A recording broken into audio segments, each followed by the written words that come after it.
his mouth is. I am personally guaranteeing that value and standing behind that guarantee with all of my assets. His greatest asset is his ability to take this big, big dream and make other people believe that it's true.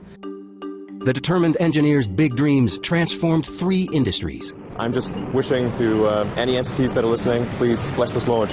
Here's an immigrant from South Africa coming to America to say, NASA, the whole rocket thing you're doing with the space shuttle, I got a better way. His better way meant risking everything. We had maybe about a week's worth of cash in the bank, or less. I had to make a choice then that either I took all of the capital that I had left from the sale of PayPal to eBay and invest that in Tesla, or Tesla would die. Others weren't so willing to take a chance on him or his companies. You put $90 billion, like 50 years worth of breaks into solar and wind, to Solyndra and Fisker and Tesla and Enter1. I mean, I had a friend who said you don't just pick the winners and losers, you pick the losers. It's very unlikely that the Tesla investment is ever repaid to the taxpayers. Electric vehicles are really not possible in ways that would be effective for most consumers still. But his bets have paid off. We didn't just repay the principal, we actually repaid it with interest and a bonus payment. So ultimately, the U.S. taxpayer actually made a profit of over $20 million on this loan. Elon Musk has even bigger dreams that might just take him farther than anyone else. Elon Musk goes a step further. Earth's not big enough. With SpaceX, he literally wants to go to Mars. For a long time, I'd really love to go to Mars, and that's the overarching goal of SpaceX.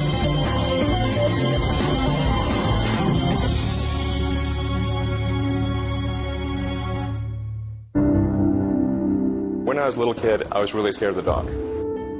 But then I sort of came to understand, okay, well, dark just means really the absence of photons in the visible wavelength, 400 to 700 nanometers. It's hard to believe that entrepreneur Elon Musk was ever afraid of anything. And Elon said, darkness is merely the absence of light. Then I thought, well, it's really silly to be afraid of a lack of photons. Then I wasn't afraid of the dark anymore after that. Once one of the kids said to him, look at the moon, it's 1 billion miles away. And he said, well, no, it's actually under 250,000 miles away. And they said, oh, Elon! Entrepreneur Elon Musk has spent his life proving people wrong. Growing up in South Africa, Musk was the oldest of 3 children and started school a year early. His father was an engineer. His mother, May, was a model and nutritionist. He was the youngest, he made about 2 days, and the shortest, and then he was this brilliant boy, and so people didn't really like him. So I was this little bookwormy kid and probably a bit of a smart aleck, so this is a recipe for disaster. Not that he told me much about it, but he was picked on quite a bit. So I just read a lot of books and tried to stay out of people's way during school. And so his social life was much less than my other 2 kids, and that's a typical nerd. I read all the comics I could buy or that they let me read at the bookstore before chasing me away. I read everything I could get my hands on from when I woke up to when I went to sleep. At one point I really ran out of books and started reading the encyclopedia. And he has a photographic memory, so he could remember everything. Anytime I had a question, my daughter Tosca would say, call Genius Boy. His brother, Kimball Musk. When Elon was 10 years old, he got tested by IBM, and he was found to have one of the highest aptitudes they'd ever seen for computer programming. I tried taking some computer classes, but I was way ahead of the teacher, so it didn't really help. So I started programming a space game called Blastar. Musk, already thinking like an entrepreneur, figured out how to sell his game. And I don't think they realized I was 12. We decided we were going to open an arcade out near our high school. We were big into video games. We figured that it was going to be a huge hit. We got a lease on a building. We got the arcade provider to deliver the equipment. And the only thing we needed to do by the end of it was get the city to approve what we were doing. But an adult had to apply for a city permit, and they hadn't told their parents what they were up to. And of course, they told us we were not going to be opening up an arcade. Max Chafkin is a technology and business journalist who has profiled Elon Musk several times. Really, the most amazing thing about his childhood is his escape from South Africa. I remember thinking and saying that America is where great things are possible, more than any other country in the world. It's a little cliche, but it's true. America is the land of opportunity. By moving, Musk would also avoid mandatory service in South Africa's army. Growing up in apartheid South Africa was pretty surreal. I mean, we didn't support that government, we didn't believe in it. And so the idea of actually going to the military service was really out of the question. I told my parents I was going to Canada, and they tried to convince me not to leave. And off he flew, and I thought, wow, he's so independent. Of course, as soon as he lands, he calls me and he says, what do I do now? So I bought a bus ticket from Montreal to Vancouver, and that allowed me to kind of see Canada, at least from the highway. He worked at odd jobs across the country before settling at Queen's College in Toronto. In fact, when I went to college, I rarely went to class. I'd just read the textbook and then show up for exams. The big appeal at university was being able to date girls my own age. I actually met my first wife there. Musk got an engineering and business degree from the University of Pennsylvania and a scholarship to go to Stanford. Silicon Valley was the promised land. I really wanted to just kind of go where the really exciting breakthroughs were occurring. Elon had this ability to look at the world and go, this is a real problem that's going to happen in 20 years. He looked around and he saw that the world-changing stuff was not happening at Stanford. I didn't even go to class. I called the chairman of the department and said, I'd like to try starting this internet company. It probably won't succeed, and so when it fails, I want to make sure that I can still come back. My kids do funny things, and I'm never too concerned about them because, you know, if Elon wanted to drop out of college, he could always go back. My brother was in Canada at the time, and I said, look, I think we should try to create an internet company. So he came down and joined me. He had, you know, $2,000, no friends, barely enough money for an apartment. I think he told me he was showering at the gym because they didn't have a shower where he was living. We just got a futons that there were couches during the day and then turned into beds at night. Steve Jurvetson is a venture capitalist in Silicon Valley. I first met Elon and Kimball Musk, his brother, back in the mid-90s when they first set foot in California. I think they'd been here for about a week, and they were pitching a new company called Zip2. Silicon Valley in the mid-90s and late 90s was a gold rush. People were flocking to the region to find riches, to make it in the internet business. Musk came up with an idea to bring newspapers into the digital age. He took a CD-ROM Yellow Pages, some mapping software, wrote a little code, and put it all together to create the first online city listings. Elon was more the business mastermind, I was more the sales guy. I still had my core programming skills, so I was able to write the software needed for the first company. Now, when Elon was starting Zip2, keep in mind, you know, the internet was just a couple of years old. Most local businesses were not on the internet. And the way you found a local business was you opened up the Yellow Pages. The thought was the media companies, like the newspapers, are going to need help coming online and building lots of functionality into their websites. We had someone literally throw a Yellow Pages book at us and tell us, do you think you'll ever replace this? And we thought the guy was crazy. Because not only were we going to replace this, but that's not where it ended. It would keep going from there. It wasn't long before media companies across the country were signing up. And so we were able to get as investors and customers the New York Times Company, Hearst, Knight Ridder, and a number of other companies. In 1999, the Alta Vista division of Compaq bought Zip2 for $307 million in cash and $34 million in stock options. Musk was just 28 years old. I thought, that's crazy. Why would somebody pay such a huge amount of money for this little company that we have? It actually obviously turned out very well for them financially, so obviously they knew a lot more about it than I did. When the kids sold Zip2, it was the most exciting day. We couldn't believe it because you don't know in the internet world if you're going to, you know, make $1 million or die tomorrow.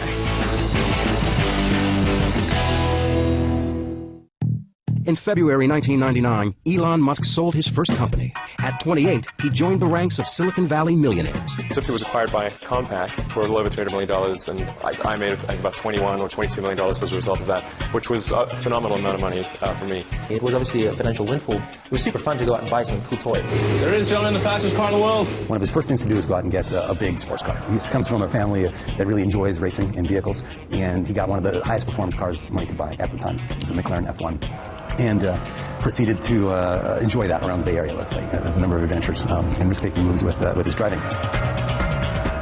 While I'm sure it felt, you know, wonderful to have all this money and to have people recognizing success, I think he was also frustrated that this company hadn't become as great as he wanted it to be. It hadn't changed the world. It had just slightly altered the course of newspaper history, which I think from his point of view is, you know, kind of a piddling accomplishment. So I certainly had the choice at that point of retiring and, you know, buying an island somewhere and sipping Mai Tais, but that was not of interest to me at all. There really wasn't a choice of we weren't going to do anything. It was just really what we were going to do next. In Elon's case in particular, it was really just a stepping stone. The goal in doing my second internet company was to create something that would have a profound effect. And it seems to me that the financial sector had not seen a lot of innovation on the internet. And money is really just an entry in a database. And it's low bandwidth. It seems like it's something that should lend itself to innovation. He was very rich. I mean, just more money than most people could dream. And he took almost no time in between that sale and starting the company that became PayPal. Musk's new company created something we take for granted today. It changed the way the world buys things, the way money is transferred from one person to another. At the time, transactions were very slow. People would have to mail checks to each other, so it could take weeks just to complete a single transaction. With his windfall from the sale of Zip2, Musk quickly turned around and founded X.com to make electronic cash transfers possible. But his new company collided with a rival mobile payment company called Confinity. And they were really competing against each other, and the real enemy at the end of the day was eBay. We combined our efforts in order to compete effectively against eBay's built-in system. They called the new company PayPal. When he looked at PayPal, his goal was not to create a place you could do person-to-person payments. His goal was to transform the financial industry. We're able to become the leading payment system in the world, and then eBay finally threw in the towel and acquired PayPal in early 2002. Musk and his partners sold PayPal for $1.5 billion. Musk was the largest shareholder and walked away with $180 million. He was 30 years old. I could have bought probably a chain of islands, but that again, that was obviously just not of interest to me. Islands weren't of interest, but outer space was. It's just a much more exciting, inspiring future if we're out there exploring the stars, as opposed to a future where we are forever confined to Earth. I was thinking, well, I wonder when we're going to Mars. You know, when is NASA going to go to Mars? And I went to the NASA website, and there was no plan to go to Mars, and no plan to really even take the next step in space exploration. This is Elon saying he wants to go and enable the human civilization to leave the planet Earth. It's about as big a vision as you could possibly imagine. And that's going to require funds, and he has enough funds to go do it, so he's going to go do it.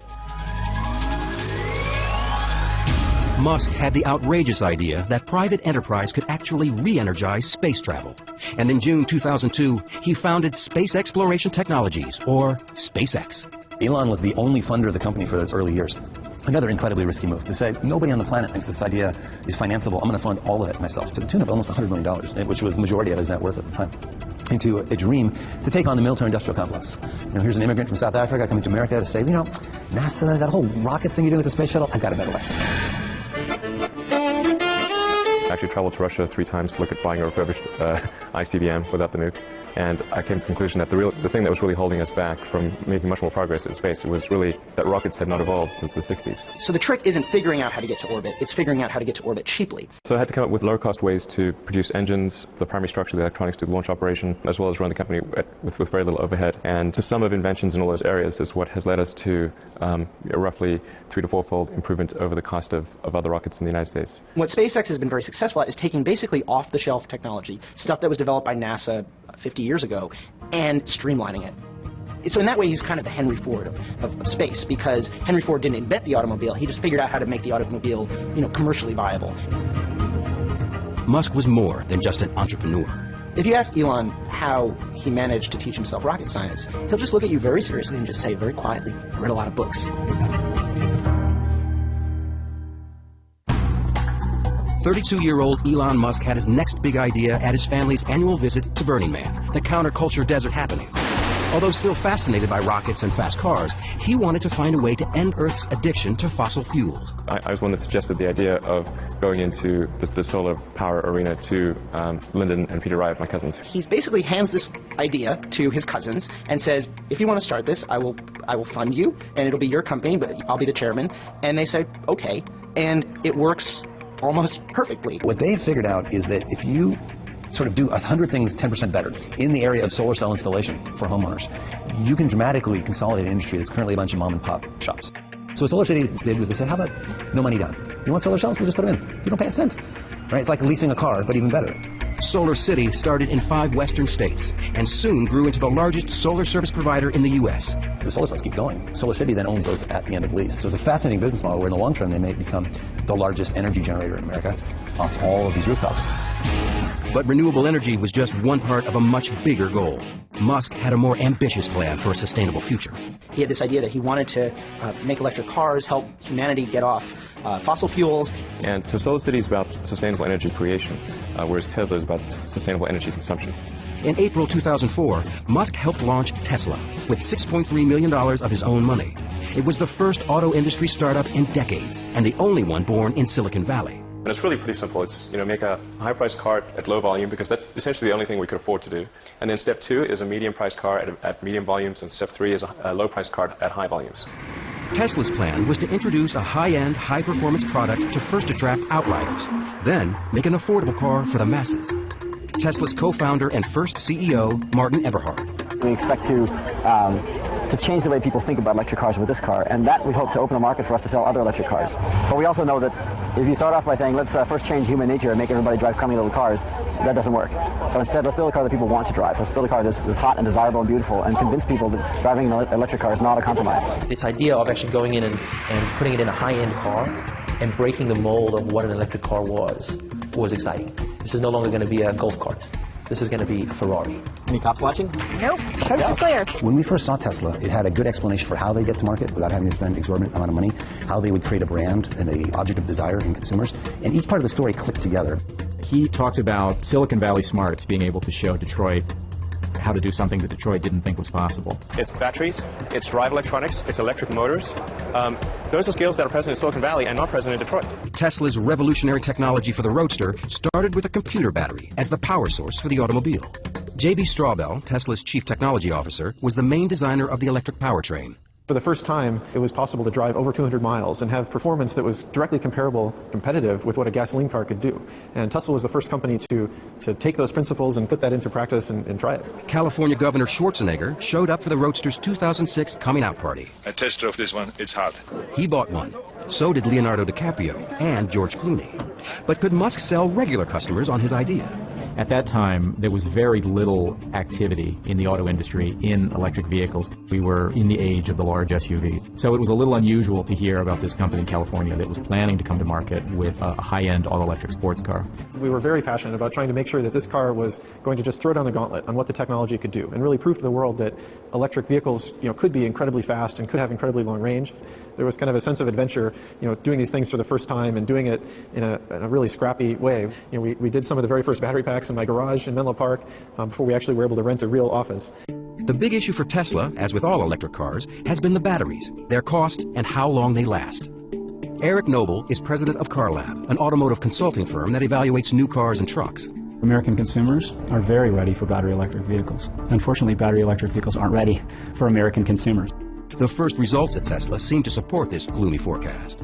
Tesla, when we first started out, the thought was simple and really, obviously, in retrospect, quite naive, which was to make use of some technology that we'd develop ourselves, but also some technology that would license from AC propulsion, put that together and create an electric sports car that would be compelling. So, let's see, where did that fall apart? It fell apart when the team told Musk that the projected cost had skyrocketed from $65,000 to $140,000. As the problems mounted, Musk faced a do-or-die decision at Tesla. He would have to choose between investing his PayPal payoff or let his new company collapse. And Elon was looking at this and saying, the dream is still there, but oh my gosh, what have I got? I got to get this under control.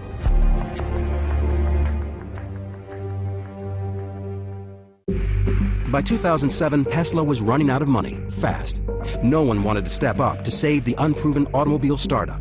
Elon Musk had to take the leap alone. We had to make some pretty dramatic changes, essentially recapitalize the business and invest about twice what we'd originally expected. What we originally expected as the outer limit. Basically, Tesla got to this point where they only had enough money in the bank for a couple of months, and there's nobody around who are willing to put more money in. I'd take all of my reserve capital and invest it into Tesla, which was very scary because, it would obviously be quite sad to have the fruits of my labor with Zip2 and PayPal not amount to anything. But there was no question that I would do that in my mind because Tesla was too important to let die. I'm available 24/7 to help solve issues. Right. Call me 3 a.m. on a Sunday morning, I don't care.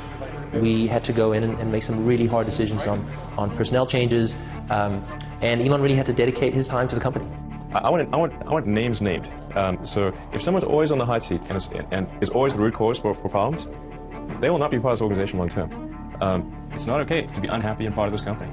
And so if somebody can't get happy, get divorced. Right. Musk and his board replaced Martin Eberhard, one of the co-founders who had been running Tesla. And I think we kind of really exceeded the level that Eberhard could handle. And that became apparent in 2007. We either were going to have to shut the company down, or Elon was going to have to take over as CEO. It was actually a process of building a company as well as building a car. A lot of people that fit in very well with a company when it was extremely small, didn't end up fitting in as well when it was larger. Eberhard didn't go quietly. He sued Musk for libel, slander, and breach of contract. I believe that I was scapegoated to take the blame for the programs that were not run well. Musk resolved the dispute through mediation, but his company was in serious financial trouble. In September 2007, Musk flew to Germany with a scheme to raise extra cash by forging an alliance with Daimler-Mercedes. Daimler is the company that invented the internal combustion engine car, the maker of Mercedes, Smart, and their endorsement carries a great deal of weight. So that was just a very important moment. He had to convince the company that Tesla could supply battery packs for its cars. They were skeptical. Really, the key thing with Daimler was to demonstrate hardware that worked. If they can't touch it, they can't drive it, it's not particularly real. He pushed his team to retrofit a Daimler smart car with Tesla's electric motor. But first, they had to find one. The challenge of converting a smart car to electric was doubly difficult because we couldn't find a smart car. The smart car was not for sale in the United States, so we had to send somebody down to Mexico to buy a smart car, bring one to the US, and then the smart car is really tiny, so we had to fit a motor, power electronics, and charger and everything in the smart car. The challenge was daunting. To replace the smart car's gas engine with a Tesla drivetrain and battery, fit it in the tiny space under the hood, and do it all in less than 4 weeks. We didn't have much time at all. We knew that from the beginning, and we kind of prepared for almost battle and set up a war room in the shop. They worked around the clock, stealing naps on the factory floor, right up to the deadline. The Daimler executives arrived not at all convinced that it made any sense to work with an American car company, let alone a little tiny American car company in Silicon Valley. While waiting for Daimler's decision, Musk brought in one of the world's leading automobile designers to help create his next project, a modern and sexy family sedan, which he called the Model S. Originally with Model S, we thought, well, let's have Henry Fisker, who had a design studio, do the styling. We paid him a pretty good sum of money to do that. Curiously enough, the designs that he worked on, that he came up with for us, were terrible. And what he didn't tell us was that he was actually working on a competing car company. Tesla officials claimed that perhaps Henrik had come in to learn what Tesla was doing, while all along he was planning to form his own company, do his own vehicle. We were pretty upset with him for basically taking what were at the time the original specifications for the Model S and then going and shopping a business plan to create that same car. Tesla sued him, he sued Tesla, and there was all kinds of, infighting. Henrik Fisker wouldn't grant Bloomberg an interview, but he told us that, "I believe there is enough space in the market for several new car companies that pursue a new type of electrified powertrain with different philosophies."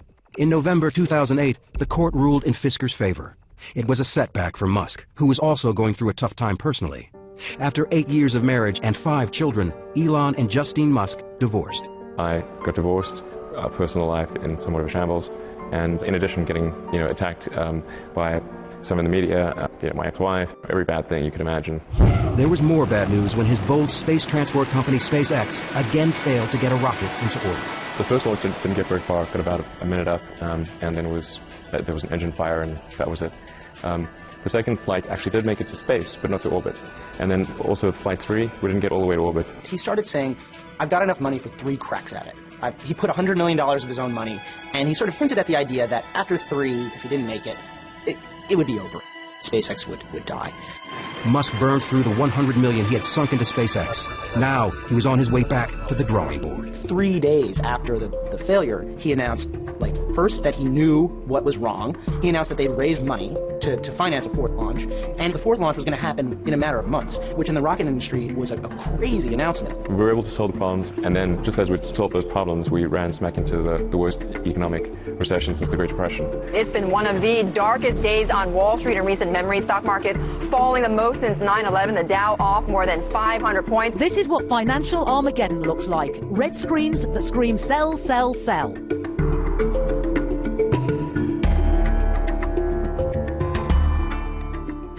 It was a week that shook Wall Street and indeed the world. And a realization that the economy may still head into a deeper downturn. As 2008 drew to a close, Elon Musk faced the worst crisis of his career. All 3 of his companies appeared to be in free fall. The worst point was probably just the weekend before Christmas in 2008.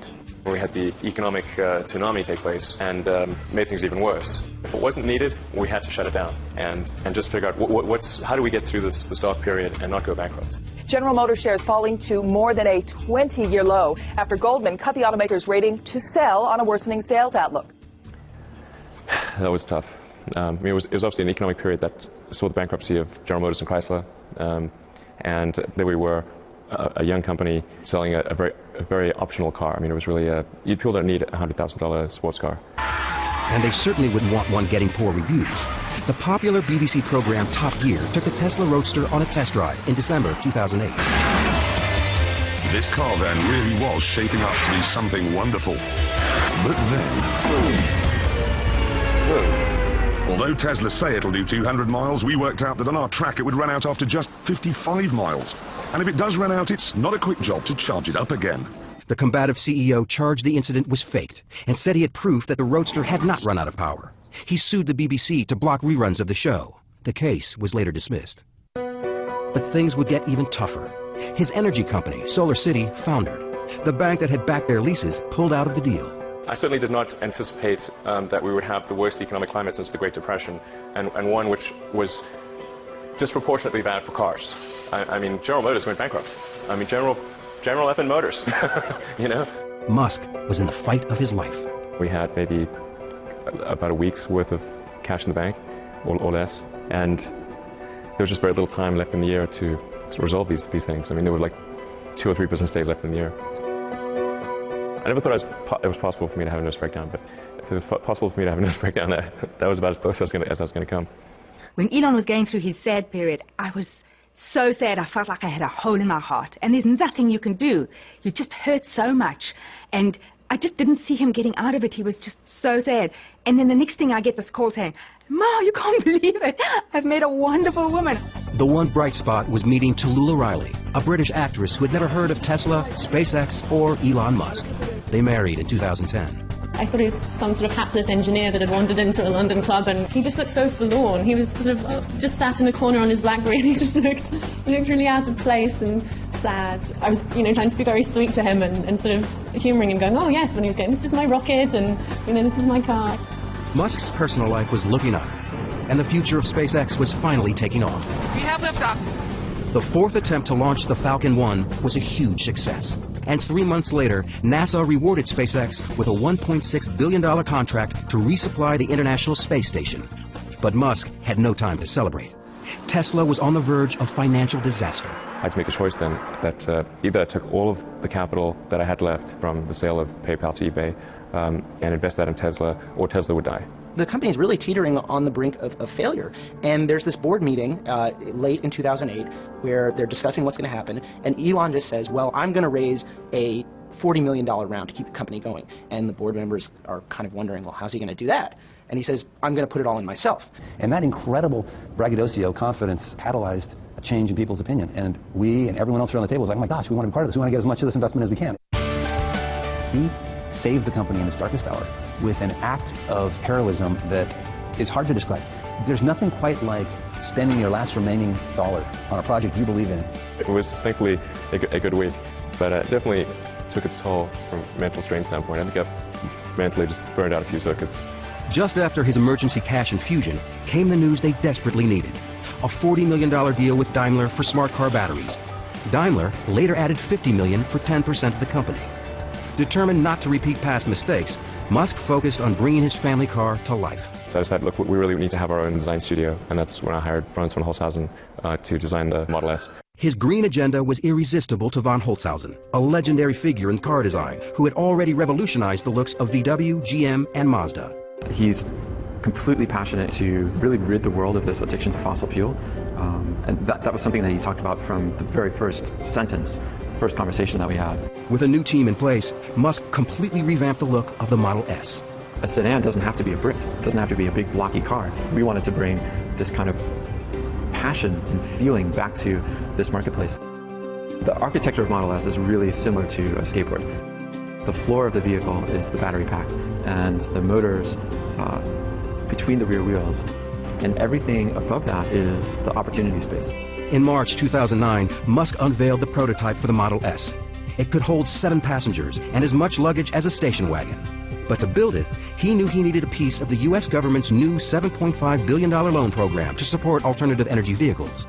In order for Model S to truly be successful, it was important that the loan come through.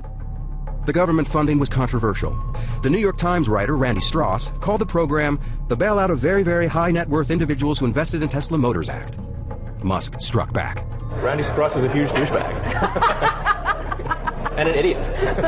Okay. It wasn't a bailout, but a loan. The Obama administration agreed to lend Tesla $465 million to mass produce the Model S, a move that astounded many in the industry. It's very unlikely that the Tesla investment is ever repaid to the taxpayers. Electric vehicles are really not possible in ways that would be effective for most consumers still. This is just the religion of electric vehicles, and like Jonestown, that religion will come to an end. There are most certainly people who want to see Tesla fail because it is an attack on the mainstream car industry.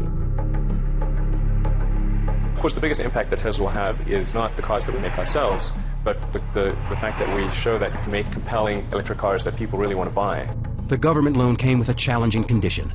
To get the money, he had to first find a place to build his electric car. Tesla burned through $300 million since 2003. Elon Musk needed to get his Model S into production, fast. Ever the risk taker, he took another giant gamble, purchasing a plant in Fremont, California, abandoned by Toyota. The dream factory location for Tesla was always the New Me factory, which was a 50% Toyota, 50% General Motors factory. It's one of the biggest car plants in the world. It's a great location close to the Tesla headquarters. The reality is, for very little money, Toyota got an albatross off its books. From an industry perspective, it looked incredibly savvy on Toyota's part and incredibly naive on Tesla's part. Car factories are big pieces of sunk capital. To retool a factory takes a tremendous incremental investment. The acquisition released the government funds to begin production. Despite the fact that Tesla had posted a profit just once since its founding, Musk took his company public in June 2010. The smartest money in the world is betting on Tesla. Not everyone was as upbeat about the company's future. Tesla stock voted by Wall Street as the least likely to succeed. You don't want to own this stock. You don't want to lease it. Heck, you shouldn't even rent the darn thing. There hasn't been an IPO of a car company in America since Henry Ford, and that caught people's attention. Investors ignored the skeptics. Tesla raised $226 million in its IPO. Musk now had the capital to get rolling on the Model S. You just saw on his face this sort of just elation and this feeling like all of this suffering is worth it, and it's real now. 3, 2, 1. Lift off. Falcon 9 has cleared the tower. In 2010, after winning the $1.6 billion contract from NASA, SpaceX became the first private company to successfully launch and return a spacecraft from orbit. So SpaceX was the first purely commercial ground-up development to reach orbit. The first successful launch at SpaceX was an incredibly emotional time. Falcon 9 Stage 2 and the Dragon capsule are now in orbit around the Earth.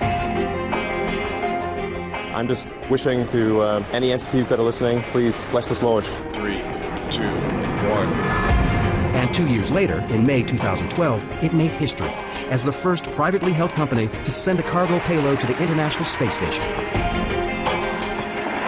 Back on Earth, the long-awaited launch of Tesla's new sedan was also taking off. It's time to start delivering Model S!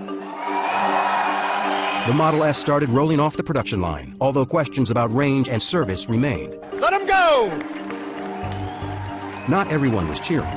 In a 2012 presidential debate, Republican candidate Mitt Romney blasted President Obama for the government loan to Tesla, lumping Tesla in with other financially troubled green companies. You put $90 billion, like 50 years worth of breaks into solar and wind. To Solyndra and Fisker and Tesla and Enter1. I mean, I had a friend who said you don't just pick the winners and losers, you pick the losers. But Tesla was no loser in the eyes of the automotive industry. The Model S was the first electric sedan to win Motor Trend's Car of the Year. Musk didn't have much time to celebrate. A few months later, the New York Times delivered a devastating review of the Model S. It reported the battery died on its test drive from Washington to Boston and published an image no CEO would want. There was this sad shot of our car on a flatbed, as though that was the only outcome possible for such a drive. And that's just not true. Musk went on the offensive. And lots of people said, it doesn't matter if you're right or wrong, you don't battle the New York Times. And it's like, the hell with that. The battle between the reporter and the renegade CEO ended when the New York Times public editor concluded the reporting was imprecise, but not done in bad faith. But the story didn't affect his bottom line. Remember that loser comment from a presidential candidate about the $465 million government loan? It really feels good to have repaid the U.S. taxpayer. That's really what's important here. And we didn't just repay the principal. We actually repaid it with interest and a bonus payment. So ultimately, the U.S. taxpayer actually made a profit of over $20 million on this loan. Tesla repaid the loan 9 years ahead of schedule. Never short on optimism or confidence, Musk made a stunning promise for the nearly $70,000 car. We're guaranteeing that the value of the Model S will be no less than that of a Mercedes S-Class after 3 years. I am personally guaranteeing that value and standing behind that guarantee with all of my assets, not just with Tesla. He has guaranteed free charging for the life of the car and has expanded the charging system across the country. You'll be able to travel all the way from LA to New York just using the Tesla Supercharger network.